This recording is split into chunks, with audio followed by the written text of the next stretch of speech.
Kicking off the list at number 10, BERCHTA. Big BERCHTA, here we go. Awesome, can't wait to get cursed after doing this list. I'm gonna do some improv on demons, let's do it. BERCHTA, as well as the other demons on this list, have more than one name. So you may think you've heard of her, there's a chance it might ring a bell, but maybe not. BERCHTA is an old hag with gray hair and creepy eyes. She's a German, Austrian, Swiss demon who on a good day delivers presents to nice households on Epiphany. We love that. Nice number 10, nice slow intro. But the dumplings that you put out for her at the Feast of Epiphany, well, they better be good, or else her other nickname becomes evident. The Stomach Slasher, yeah, that's also a name she goes by. The legend has it, those dumplings, pancakes, anything not cooked right on that day, well, it's getting ripped back out of your stomach. Yeah, demons, we're talking about demons. Pretty horrible, right? I define demons scarier than the devil. What did you expect on this list? Let's move on, it's gonna be good. In our number 9 spot today we have AMON. AMON is the Great Marquis of Hell, and he is the 7th of the demons of the Ars Goetia, which thankfully we now know all about. It is said that he is in charge of governing 40 different legions of demons, but his favorite thing to do with humans is making them fall in love with each other. He is also known to settle debates, and you might be sitting there thinking that this guy actually sounds pretty cool and nice, but despite these cool nice things he enjoys, he is anything but nice. Just like he can make people fall in love, he can do the exact opposite as well. He can cause people to turn against each other and can even will someone to harm the innocent, which is terrifying. To make that thought slightly less horrifying, it is said he doesn't usually do this for no reason, and usually only does this when attacked or if someone is standing in his way of completing a mission. Still not good, but I suppose that's better than just random acts of violence. It is said that Amon appears as a wolf with a snake's tail and that he possesses the ability to breathe fire. Or he will appear as a man with dog teeth who is inside of a raven. I don't know, ask him about that one, not me. In our number 8 spot today we have ASMODEUS. ASMODEUS is the king of demons and earthly spirits and is often referred to as one of the 7 princes of hell. He also represents one of the 7 deadly sins, lust. Before becoming a demon in his former life, he was an angel who was known as ASMODEUS, the angel of April and patience who rules the zodiac sign Taurus. But of course we are here to talk about his demon form, which is said to appear as either a ruthless, brutal monster or as a kind of mischievous demon that is playful and quick thinking. Honestly, I'm not sure which form would be worse to encounter. The monster would be scary, but a little annoying demon would be so frustrating. For the most terrifying exit I've ever heard of, it is said that ASMODEUS will cut himself into pieces and immediately after disappear. In our number 7 spot today we have Leviathan. Leviathan isn't fully a demon, but he is even a step above as he is a primordial beast of darkness and chaos, and he is one of the 7 princes of hell, as well as its gatekeeper. He also represents one of the deadly sins, envy. The entrance to hell is actually said to be Leviathan's mouth, known as the Hellmouth. The exact origins of Leviathan aren't exactly clear, but in the end it is agreed that he fell from God's grace and became the beast of the chaotic oceans that cannot be tamed by man or beast. So Leviathan is the beast of the oceans, Behemoth is the beast of the earth, and Ziz is the beast of the air. After the war in heaven, these 3 beasts all turned on each other and then threw all of what they govern and those who live in it into absolute madness. This forced God to step in and separate these 3 beasts so that they didn't completely destroy the earth. It is said that if anyone tries to escape the inferno of hell, Leviathan will devour them and suck them inside of his stomach. Here they will remain forever to be burned in the flames of the body. In our number 6 spot today we have MAMMON. MAMMON is another one of those fallen angels turned demon and is often associated with the sin of greed. Because of this, MAMMON is the noble demon lord of cupidity, richness, abundance, prosperity, wealth, and injustice. It is said that even during his time in heaven, he spent more time looking at the golden roads rather than God himself because he was already obsessed with gold and riches. Actually, it is reported that his obsession with the gold was so serious that his fall from heaven wasn't really because he was passionate about Lucifer's rebellion, he was just too focused on wealth, and this was enough for him to be cast out by Archangel Gabriel. It is said that Mammon is the creator of alchemy, and he is the one who bestowed the knowledge to humans of what alchemical compounds are needed to make gold. It is said that because he gave this top secret information out, it led to the creation of these sort of humanoid creatures that possess great power and strength, which indirectly makes him the creator of these creatures. In our number 5 spot today we have Azazel. Azazel is one of the chief governors of the Grigori, which is a group of fallen angels who married female mortals, which then produced the Nephilim, which were these scary giant creatures that ate mortals. In the beginning, Azazel started as an eater of sins, but the more sins he consumed, the hungrier he became, and this led to him not being satiated by the sins he was receiving. The reason he was cast from heaven is because he taught men how to make swords, knives, shields, and breastplates, which then led to humans being corrupted and thinking that they were invisible. It is said that the humans went so far that they were planning to raid heaven, and this is when God told Raphael to bind Azazel's hands and feet, open up a hole in the desert, and toss him in, casting him into darkness. This worked, and for a long time Azazel remained in prison. It was so bad that the jagged rocks near him tore his physical body away, and this left him as a mass of darkness covered in mouths and eyes. Later freed by Lucifer, he went on to join the demons in hell. In our number 4 spot today we have Beelzebub. Beelzebub is a former seraph who turned into a high-ranking demon. He is one of the princes of hell and also oversees the Order of the Fly. He, Satan, and Lucifer form the triarchy of hell, which makes him one of the supreme monarchs of the underworld. As a seraphim, he was under the archangel Gabriel, but he was one of the very first angels to fall. He is often confused with Satan, and while the two names can technically be interchanged, they are two separate entities, and in some writings they even disagree at times. Beelzebub is associated with pride and gluttony, and he has also been held responsible for demonic possessions throughout the years. Unfortunately, flies are a very important thing for him, as it is said that he can take the form of them. Now his main job is to rule over the fallen angels as well as all of the demons that are originally from hell. In our number 3 spot today we have PAIMON. PAIMON is the 9th pillar of the Ars Goetia, and he is a king of hell that is most obedient to Lucifer. He is normally depicted as a strong man with a face that has softer features. He wears a crown, and he is seen riding a dromedary, which is a type of one-humped camel, usually trained for riding or races. Before him there is often a whole group of demons and ghouls who are in the shape of mortal men, playing instruments like trumpets and cymbals, which is of course meant to give PAIMON a grand entrance to wherever he is on the way to. He is manipulative, malicious, and honestly pretty hostile. He inflicts psychological, physical, and spiritual torment, and will even go as far as to recreate traumatic events or just give terrifying visions and nightmares. His voice is so loud and roaring that whoever invokes him has to command him to alter his speech, or else he'll continue speaking at an ear-splitting volume, and he won't be able to be heard or understood. If he's not causing you torment, it is said that he can tell you all of the mysteries of the earth though. I'm still not convinced it's worth the risk, however. In our number 2 spot today we have Belial. Belial is the 68th spirit in the Goetia, and he is one of the crowned princes of hell, but he is also known as Hell's brightest fire, Evil's match, and the king of evil, so I think it's safe to say that he's pretty terrifying. He is mighty and powerful, and this is likely due to the fact that he was created right after Lucifer, which is of course part of the reason why Belial belongs to his order. Belial was once an angel, but after his fall from grace he became a demon of lies and guilt, and he possesses the ability to induce any type of sin, but his favorite is the sin of lust. Belial is so evil that it's said he started a civil war in hell. While still an angel just before his fall, in the War of Heaven, Belial slayed numerous angels, and as a demon, just in general, he would slay huge demonic armies that attempted to make any moves against him or any of the other 7 great kings. In our number 1 spot today we have BELPHEGOR. BELPHEGOR is a fallen angel, and after his fall from heaven, he has now become the demon lord presiding over the sin of sloth. It is said that as BELPHEGOR served as a lieutenant from hell, he was sent to Earth on a mission by Satan. While he was on Earth, he grew quite fond of Paris, France, and it is said that because of this affinity, he now lurks deep within the catacombs under the city. BELPHEGOR can be invoked by mortals who are wishing to find fame and wealth, usually through as little effort as possible. But these wishes are of course doomed to fail because of the demon's true mission to lure the dreamers into sloth.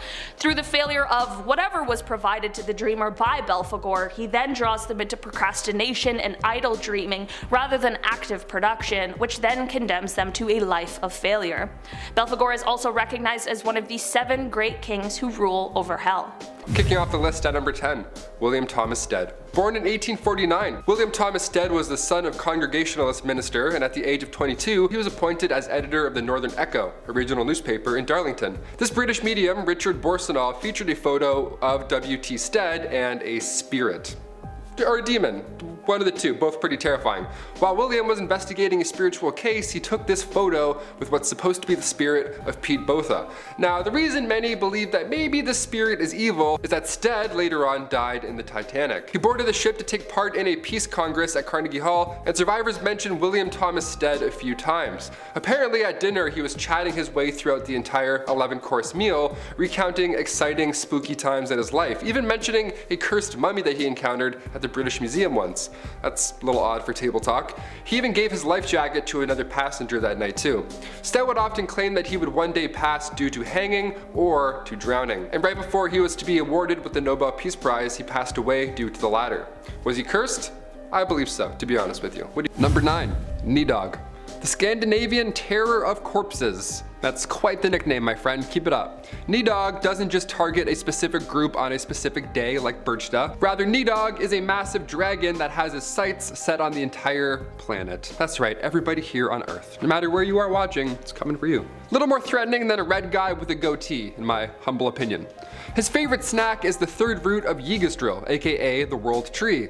See, me personally, I'm more of a trail mix kind of guy. I lied, I actually just like M&Ms. I like M&Ms and I like doing this with snacks. Number 8, PISACHAS. Flesh-eating demons from Vedic mythology. I did say this was a demon list, right? Just reminding you. This one's pretty twisted, I'm not gonna lie. These demons, as in yes, more than one, were created by Brahma. They were created with the intention to be the worst of the worst. Doesn't matter if you're living or dead, these demons will get you on either side, my friend. That's why their ideal hangout spot is always a graveyard. Those, nice cool places where ghosts hang out. They're trying to infect humans with madness, that's their whole goal. A pretty horrifying detail about PISACHAS are that they haunt places that have had horrible accidents happen. Places where bad stuff has happened. They're like, ah yes, perfect. The vibe is just right on this freeway. Travelers in South India will often carry with them a piece of iron, that or leaves from the neem tree to ward these bad boys off. No flesh eaters in these woods. We're just hiking today. Number 7, PORESKORO. Fun to say, not fun to be around. PORESKORO. PORESKORO comes from Romani folklore. Believe it or not, this demon is one of the many offspring of Anna, queen of the fairies. Yeah, your mom's a fairy and you're a demon? What happened? What went wrong here? I've seen Hook, everyone there seems like they're having a great time. Well, PORESKORO's father was the king of the demons, Lokoliko. That ought to do it. It's always the dad, right? At first, a cake was baked from the hair of a hellhound, the hair of a cat, and a powdered snake in order to repel the demon king, but instead, the lovely PORESKORO was born. Now he has a human body, 3 cat heads, 4 dog heads, and a snake as a tail. He has a snake as a tail. Do you feed it? Where does it? I have so many questions. 3 cat heads and 4 dog heads. This demon is all for the dog lovers out there. That's the ratio, 4 to 3, in case you're wondering. If there was one demon to blame for disease, apparently it's this guy. Number 6, NIGHE. Also known as the little washer by the ford, NIGHE is a Scottish demon. Scottish demon, nice. Bagpipes and haggis beware. It's coming.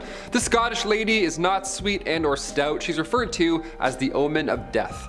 The omen of death, that's a pretty good one, honestly. She is short and she wears green clothing. Sounds pretty Scottish to me already. The jazzy thing about being here is that if you see her washing blood-stained linens, I guess it would be pretty obvious, first of all. It would mean that you yourself are going to meet your fate soon, so you don't want to see her doing any laundry anywhere near you. Because then she will attack you with whatever she's washing, which is kind of funny to me, I don't know. Imagine a demon charging at you with a damp turtleneck. That whip would suck though, honestly. Wet towels, that would really do it. If she makes contact with you, both of your legs will break. That's the myth here. That's a pretty lousy deal. That's horrible. The twist here is that if you see her first and then arrive to the water's edge before her, a little foot race, then you, my friend, will get 3 wishes. But is it really, do you want to do that? I don't know. I would panic. I'd be like, I wish your laundry was dry. Bye. Number 5, Sir God. In the great grimoire of Honorius, who historians believe was the Pope from 1216 to 1227, this Pope is famous for the way they would run their ceremonies. He was famous for summoning demons. Yeah, he would deliberately try and bring demons out Just because. Yeah, pretty wild, right? Pretty memorable, I'd say. His whole thing was summoning a demon to only then cast it back into the fiery pits. He's like Mysterio from Spider-Man. He just puts on a show to then be the hero. It's like, great, let's just avoid all of it maybe. He would do this as a training method in case the day ever came where he needed to banish the devil himself. So in order to prevent any evil, he would purposely summon demons. Shurgot was a demon described as he who opens all locks, so don't even think about trying to hide from this one. Number 4, Agares. This next demon has a couple different appearances to witness. How fun is that? We love options, especially when it comes to demons. Neat. Agares can be either a man or a woman. If it's a man, he's old, and apparently he'll be seen riding a crocodile. So pretty obvious, I'd say, as far as appearances go. But if the demon Agares is in a female form, it's a little different, a little less jarring, I'd say. The demon's other appearance is young and beautiful, for sure not riding a crocodile as well. So say you cross the many paths of Agares, well, then what? Will you be riddled in disease, have your nose eaten by a crocodile? What now? What happens? Well, this demon will give you knowledge on every single language in the world. Thing is, the only words that you'll learn are the bad words. The worst of the worst. Evil, just horrible curse words. You'll be great on Xbox Live, that's about it. Another detail in the fine print is that Agares forces those who have left their home to always return. Yeah, imagine this demon in Lord of the Rings. Would have been one movie. Would have been a really bad movie. Number 3, TEKE. This demon comes from Japan, and the legend that surrounds him, I'm not gonna lie, I got chills reading about this. The legend has it that one day a woman was involved in a fatal train collision, and now her spirit, her very not happy, extremely vengeful spirit, will appear in front of you crawling on the floor. And you'll also hear train sounds throughout this entire interaction, so pretty obvious, I'd say. How scary is that? If she encounters a person at night, which is usually when she's been seen, she'll chase you down, crawling, reminder, in hopes to get you to join the dark side. She's often seen with a scythe, you know those Grim Reaper scythes? I just like saying scythe. And she's often seen around train stations again at night. So if you hear a train and you're hanging out, just double check that the trains are still running, you know? You never know who's behind you. Crawling with a scythe. Number 2, ACIEL. You've heard about this one before, I'm sure. He's popular when it comes to demonology. You know, we all read up on demonology on the weekends, apparently. That's what this list is for. ACIEL is one of the electors of hell. He's got his own supervision at all times, the Archangel Raphael. Not to be confused with Leonardo.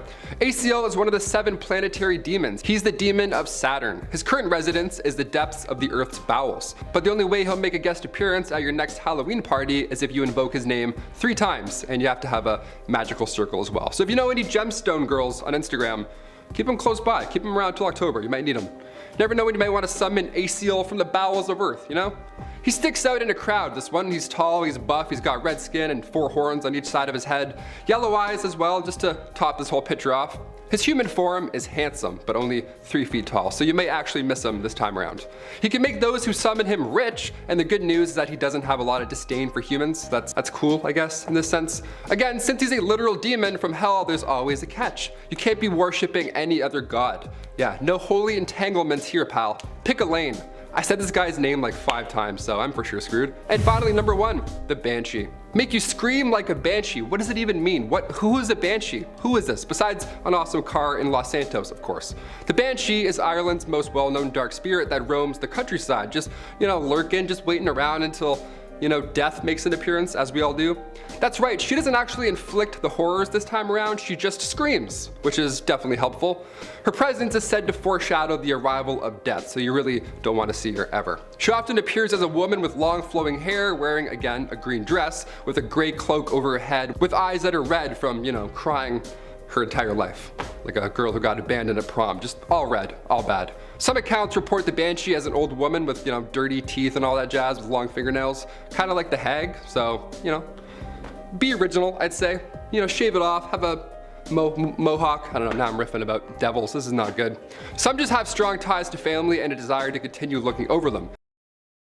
Starting off this list, in our number 10 spot we have BAEL. BAEL is ranked as the first of the Ars Goetia, which I obviously had to look up because I had no idea what that was. If you're like me and aren't exactly up to date on your demonology, as explained by the demonicparadisefandom.com, quote, the Ars Goetia, also known as the 72 Pillars, is a group comprised of 72 demons with exemplary strength and their own legions. They are listed in the grimoire Lesser Key of Solomon.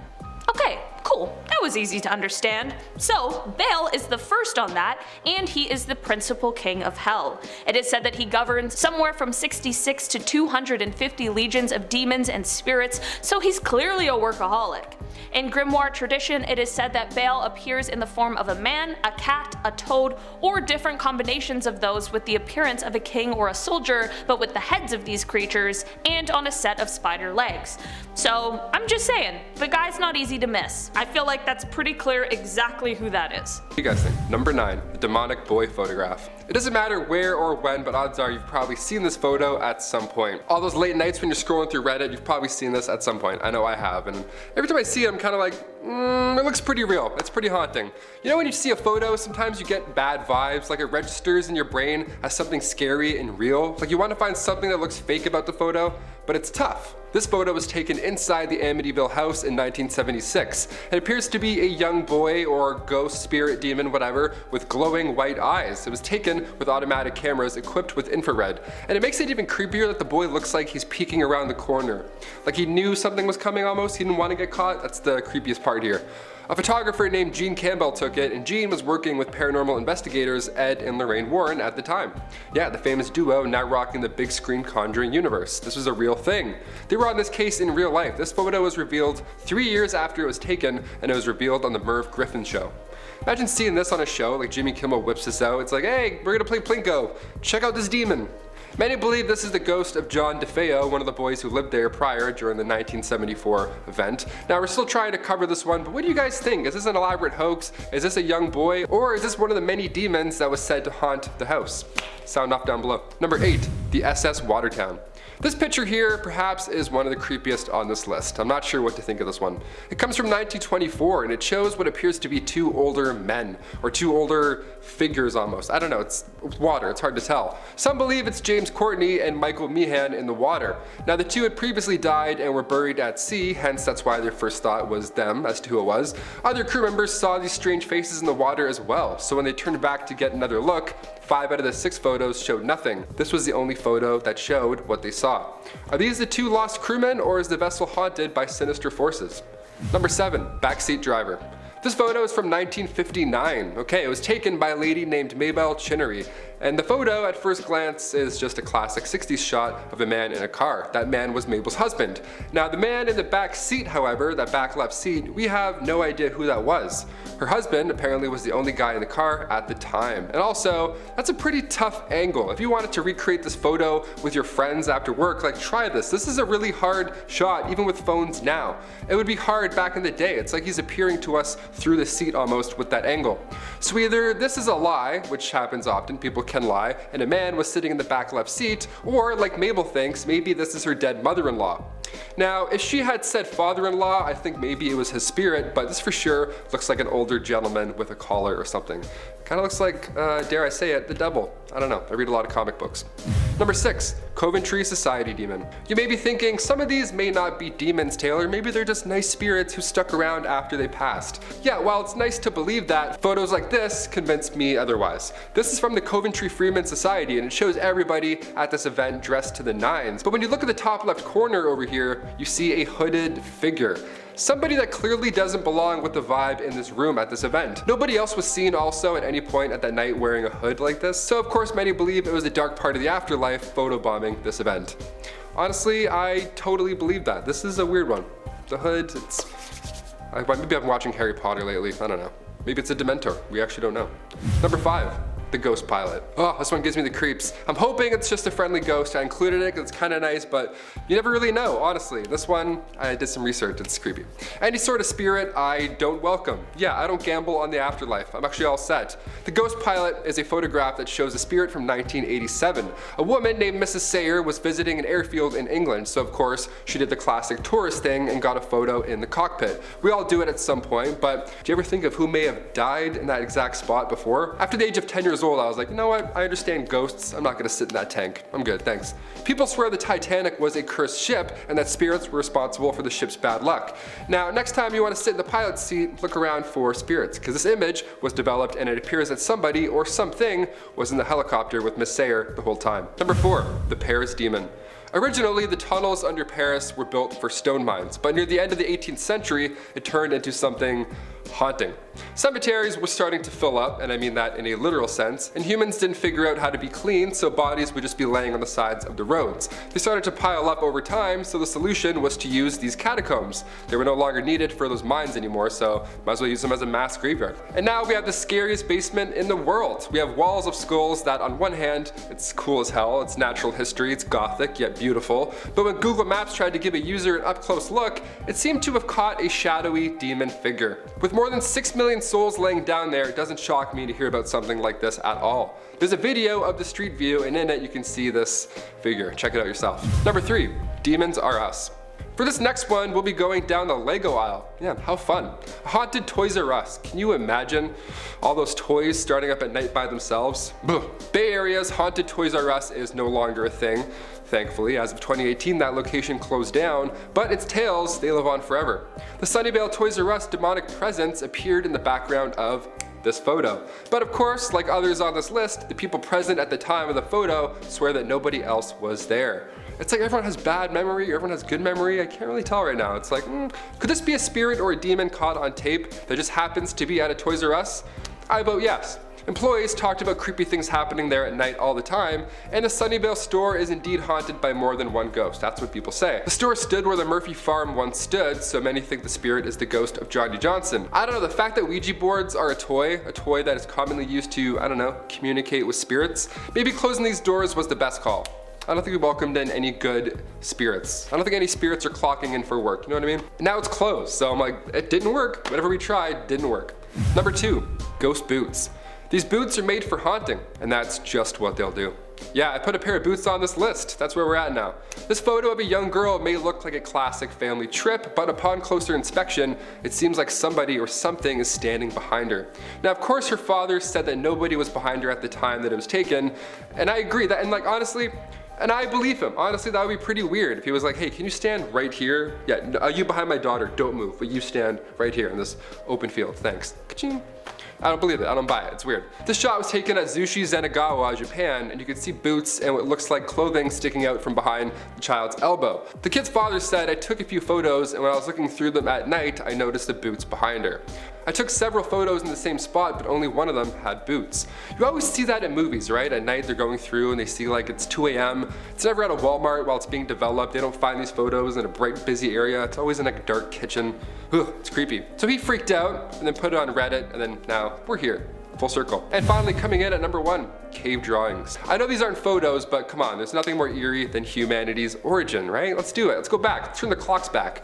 And for archaeologists from around the world, this cave system in France doubles as the world's oldest art gallery. These Paleolithic paintings are haunting to look at. They were created from humans about 20,000 years ago, and it's now considered a heritage site. There's many of these caves around the world. So if you're thinking about sneaking down there in the Lascaux caves and taking a look yourself, well, you better think again. The cave was opened originally in 1948, but due to carbon dioxide levels from visitors, it was closed in 1963.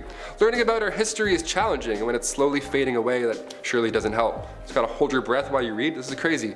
I'm currently reading a book called Supernatural by Graham Hancock, and in it he tries to dig through history to find the origins of spirituality, and markings in caves like these ones from ages ago definitely help. They resemble these demon-looking creatures almost, and this is long before religion. These drawings were supposedly from hallucinations, but many believe it's one of the first accounts of a demon interacting with a human. It's just drawn on a cave wall. Pec Merle is a cave in France that also has these strange drawings, and some say they resemble aliens, others of course voting demons.